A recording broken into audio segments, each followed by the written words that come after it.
Hey everybody, welcome back into the UIS Coaches Show. We're here with Summer Quesenberry, UIS Women's Head Coach. And Coach, tough weekend, 3 losses at home, but we haven't talked in a while, and we missed your first win, go figure, over Rockhurst. So first, congrats on that, first win at UIS. Thank you.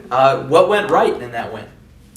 You know, I think we've established who our roster is, going to be moving forward for the rest of the year. I think kind of the moving parts have been tough for the team to kind of progress with the loss of a person and then progressing as Ivy's out now. So in terms of identifying, Stevie coming back and those things. So I think transition went really well in terms of our offense. So being able to facilitate those points with some really key defensive stops. I think we match up well against Rockhurst in terms of overall player matchups. Their inside presence isn't as substantial as other teams maybe in the league, and that's obviously a deficiency for us right now. And Sahara Murphy really played really well the last, we rely on her so much, but in terms of being an offensive presence, and she does it all. I think a lot of Sahara Murphy, most of what she's doing is not even showing up in a box score, a season box score. She's really what gels us, but more importantly, she just continues to make strides for the team and set the standard. And so and Liz was back finally. She's been back, but in terms of health, really being able to contribute from that standpoint, having a little bit more defensive presence inside with Stevie. Rockhurst was overall a really good game overall for our team. Wanted to ask about Liz Ewell, and what she's been able to do after missing a month is really incredible. Right. I mean, double figures except that one game where she scored 9. Yeah. So she's had an incredible impact, and just how much does she open things up for the offense?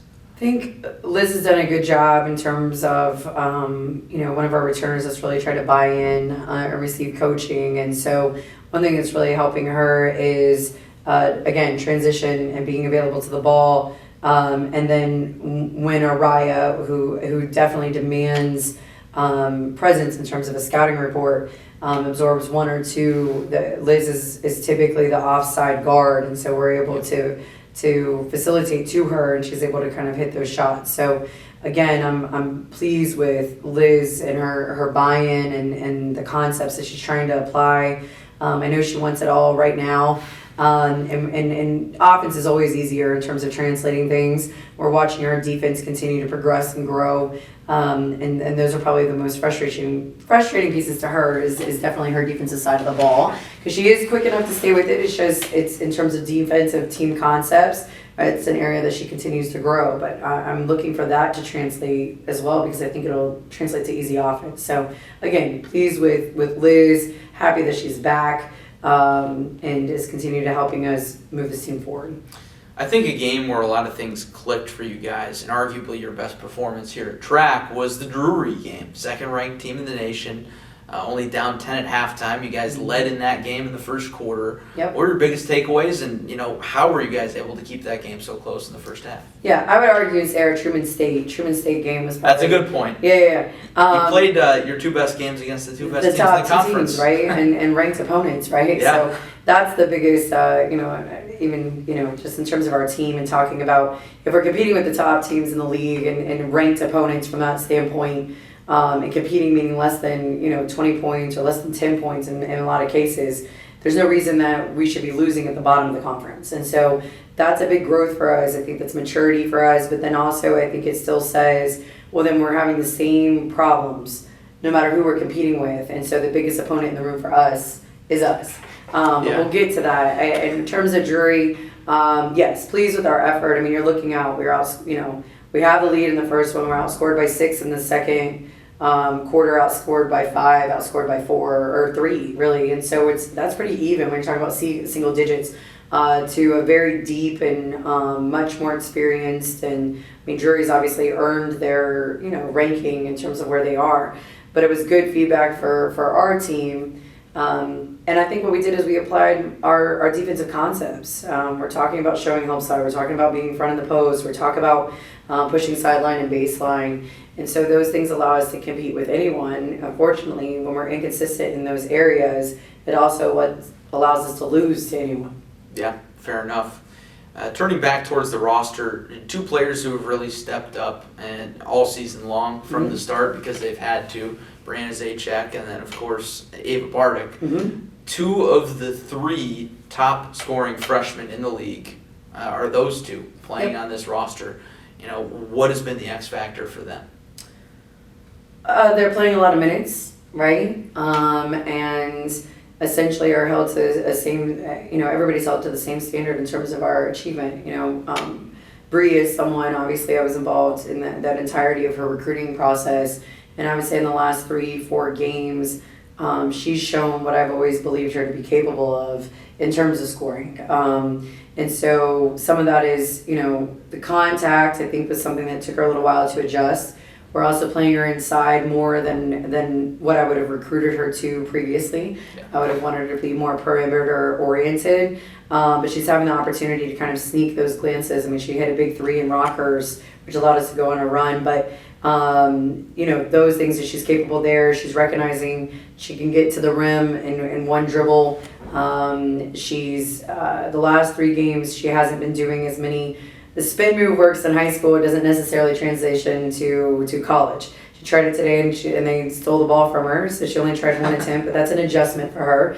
The physicality and things in terms of she started to adjust her shot around the physicality, and that's not what we want her to do, right? So we want the ball to be, played through her chin and finish strong, and so and coming off of 2 feet. And so the last 2-3 games, she's made those adjustments, and I mean, it's translated right in 24, 22 points and those kind of things. So she's very capable, and always believed in her to be capable from that standpoint. Ava's, averaging around that 12-point mark, 11, 12 points a game.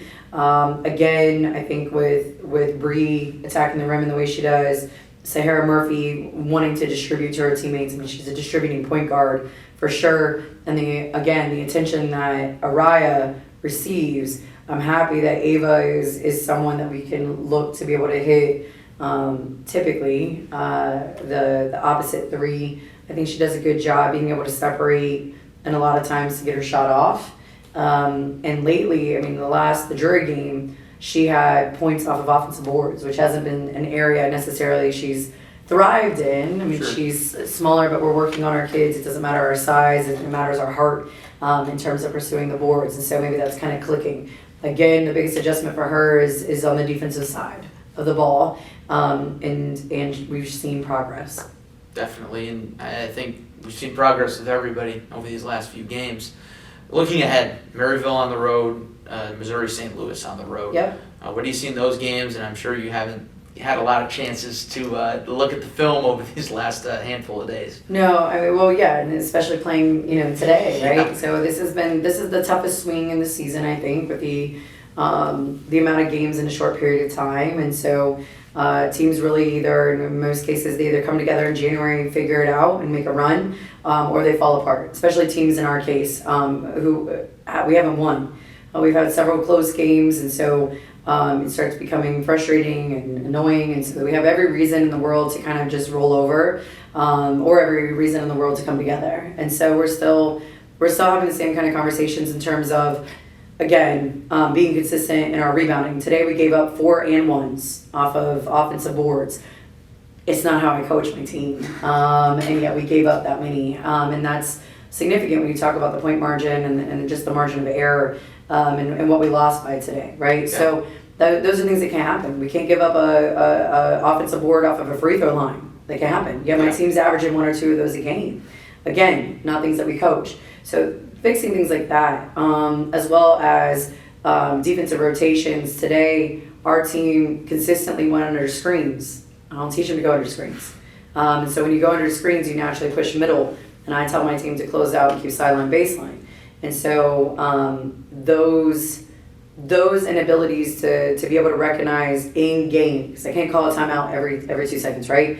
In game, we have got to do better in recognizing our mistakes and correcting them in game. And again, it's lack of maturity. That's freshmen and sophomores playing the game. And again, we have to kind of grow if we're going to be able to beat teams and hopefully make a run in this last 5 weeks and, Yeah. and have the opportunity to go to the conference tournament. So in our preparation, it doesn't matter again, like who we're going to play. The biggest opponent in the room for us right now is us. Well, the opportunities are there. Definitely Yes. a handful more home games should be Absolutely. easier from here, at least in travel. Right. So fingers crossed for you, Coach. Appreciate it, and best luck going forward. Thank you. I appreciate it. Thank you.